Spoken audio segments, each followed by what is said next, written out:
जानिए मासिक धर्म पवित्र या अपवित्र। Listenable story. मासिक धर्म या पीरियड्स के दौरान शरीर पर अत्याचार नहीं करना चाहिए। पूनम की नई नई शादी हुई थी और उसके मन में अनगिनत सपने थे, जैसे कि हर लड़की के होते हैं। जब वह शादी के बंधन में बंधी, अपने जीवन साथी के साथ नए जीवन की शुरुआत के साथ पहली बार वह अपने ससुराल आई। पूनम एक पढ़ी लिखी, सुंदर और आज के समय की ख्यालों वाली लड़की थी। देखने में उनकी जोड़ी ऐसी थी कि किसी की नजर न लगे। वह नोएडा में एक कंपनी में हाई पोस्ट पर काम करते थे, जबकि उसके ससुर पहले सरकारी नौकरी में थे, लेकिन अब वे रिटायर हो चुके थे। देवर भी एक बड़ी अच्छी नौकरी में थे। शादी के दिन सभी रस्में बड़े ही धूमधाम से हुई और घर पहुंचने में काफी वक्त लग गया। पूनम की सासू माँ ने शादी के दिन ही एक छोटी सी घर में पूजा का आयोजन किया। पूनम की बहन राधिका ने उनको बहुत समझाने की कोशिश की कि सब बहुत थक चुके हैं और बाकी के रीति रिवाजों को दूसरे दिन पूरा करेंगे। पूरे 2-3 दिनों तक घर की बाकी रस्में हुई और फिर दूसरे दिन पूनम से रसोई की पूजा करवाई गई और उसने अपनी पहली रसोई में खीर बनाया था, जिसे सबने खूब पसंद किया। ससुर जी ने अपने बहू को शगुन के रूप में 2100 रुपए दिए और उन्होंने खुशी खुशी आशीर्वाद दिया और कहा कि वह इस घर की अन्नपूर्णा बने।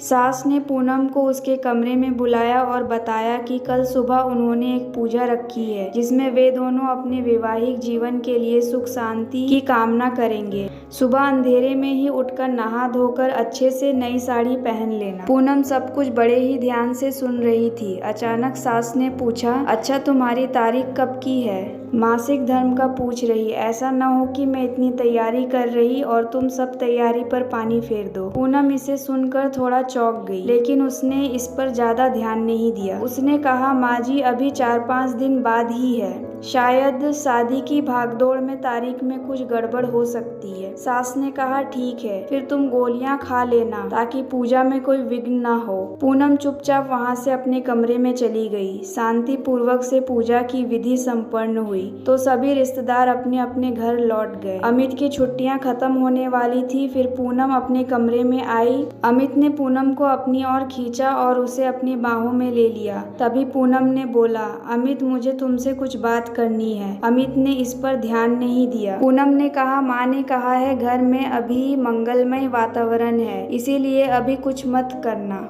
मैं तुम दोनों के लिए टिकट करवा दूंगी घूमने के लिए और तब तुम आजादी से घूम लेना। पूनम ने अमित से कहा, आपको यह सब कुछ अजीब सा नहीं लगता है? अमित मुस्कुराते हुए कहे, पूनम माँ थोड़ी पुराने विचारों की है। वह बाहर से जितनी सख्त है उतनी ही अंदर से नर्म है। तुम कभी भी उन्हें किसी चीज के लिए मना मत करना, क्योंकि यह छोटी छोटी बातें उनके दिल में रह जाएगी और आगे कुछ भी हो वैसी बातें दिल से नहीं जाती। मैंने कभी अपनी माँ को किसी भी चीज के लिए मना नहीं किया है और वैसे ही यह सिर्फ 5-6 महीने की ही तो बात है। जब फ्लैट का काम पूरा हो जाएगा तो तुम मेरे साथ रहोगी, तब तुम्हें वहाँ पूरी आजादी रहेगी। अपने हिसाब से करना जो भी करना है, तुम्हें कोई बंधन नहीं रहेगा वहाँ। अमित की ये बातें पूनम को समझ में आ गई और उसकी माँ ने भी उसे ऐसा ही समझाया था। शादी के शुरुआत दिनों में ससुराल वाले जैसा बोले वैसा ही करना चाहिए, उसमें तुम्हारी इच्छा हो या ना हो। तब भी अगर तुम्हें सबके दिलों में अपनी जगह बनानी है तो वह जैसा बोले वैसा करना। फिर 7-8 दिन बाद अमित चला गया। सब कुछ अच्छा चल रहा था, तभी पूनम को मासिक धर्म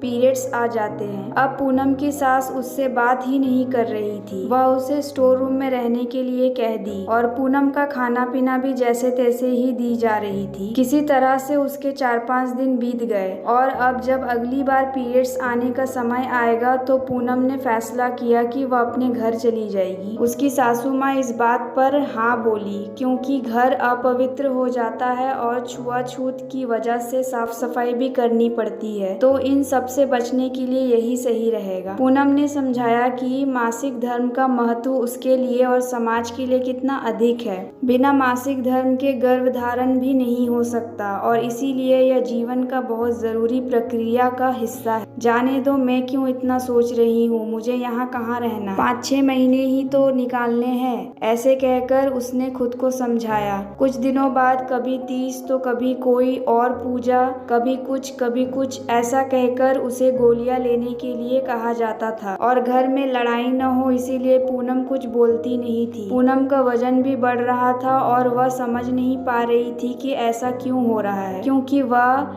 लिमिटेड खाना खा रही थी और नियमित व्यायाम भी कर रही थी। वह थोड़ी चिड़चिड़ी भी हो गई थी और उसका शारीरिक और मानसिक स्वास्थ्य में भी असर पड़ रहा था। जब मैं अमित के पास जाऊंगी तो सब कुछ ठीक हो जाएगा, ऐसा सोचते सोचते पूरे 1 साल निकल गए। उसके बाद वह अमित के साथ फ्लैट में रहने चली गई। वहाँ सब कुछ अच्छा चल रहा था। सासू माँ का कभी कभी फोन आ जाया करता था, अभी यह पूजा आने वाली है, ऐसा कोई बात हो तो गोलियां ले लेना। अमित तो कुछ कहते ही नहीं थे, लेकिन पूनम ने अपने मन को यह समझाया कि अब जब मुझे नौकरी मिल जाएगी तो मैं इन सब के लिए यही कहकर मना कर दूंगी। अमित और पूनम छुट्टियों में अपने घर गए, जहां सभी रिश्तेदारों ने उनका स्वागत किया। इस दौरान अमित की बुआ ने एक सवाल पूछा, जिसने अमित और पूनम को सोचने पर मजबूर किया।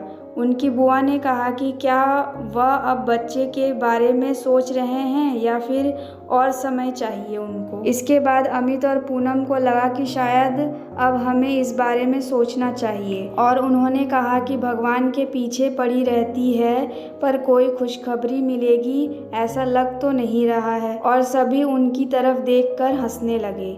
पर पूनम को यह बात बहुत चुभी। अमित और पूनम अपने कमरे में गए, दोनों इस बारे में बातें कर रहे थे। तभी अमित ने कहा, तुम चिंता क्यों करती हो, अभी हमारी उम्र थोड़ी निकल गई है। फ्लैट वापस जाने के बाद उन्होंने एक अच्छे डॉक्टर की सलाह लेने की सोची। 2 दिनों बाद पूनम और अमित एक अच्छे डॉक्टर के पास गए और पूनम ने डॉक्टर को अपनी समस्या को विस्तार में समझाया। इसके बाद डॉक्टर ने पूछा कि क्या पूनम हर महीने पीरियड्स को आने में कोई समस्या होती है। पूनम ने बताया कि जरूरत पड़ने पर उसे गोलियां लेनी पड़ती है। डॉक्टर बहुत गुस्सा हो गई और बोली, क्या फायदा तुम्हारे पढ़े लिखे होने का, तुम आजकल की लड़कियां हो और अगर सिर दर्द की भी गोली लेती हो तो पहले उसके साइड इफेक्ट के बारे में पता करती हो। तुमने तो यह नहीं समझा कि यह गोलियां लेने से तुम्हारे शरीर पर कितना बुरा असर हो सकता है। तुम्हारी फैलोपियन ट्यूब में ब्लॉकेज हो गया है इन गोलियों के कारण, और इसके साथ ही शरीर में होने वाले